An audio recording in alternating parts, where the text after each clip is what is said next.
Ito ay rated SPG, striktong patnubay at gabay ng magulang ang kailangan. Ligtas pa rin si David kahit tinahabol siya ni Ramon.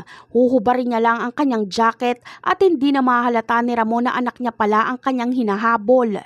Dahil sa putukan na magaganap ay darating ang kapulisan kaya hindi natutuloy si Ramon sa loob ng ospital at uuwi na lang sila.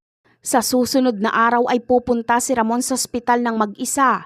Hindi niya ito ipapaalam kay David dahil marami ang bantay na pulis sa ospital ay magtatago mismo si Ramon sa loob ng kwarto ni Rigor.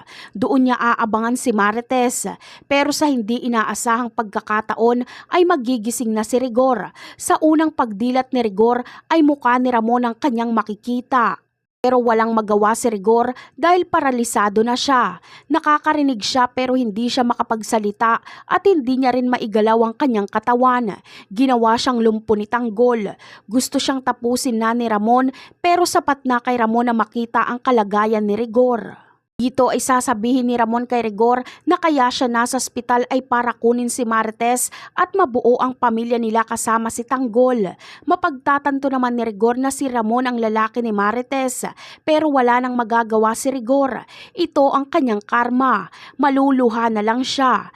Ngunit mapapapayag naman kaya ni Ramon si Marites na sumama sa kanya? Malamang ay hindi dahil si Rigor pa rin ang pipiliin ni Marites. Kaya abangan na lang natin ang kaganapan na ito. Bye!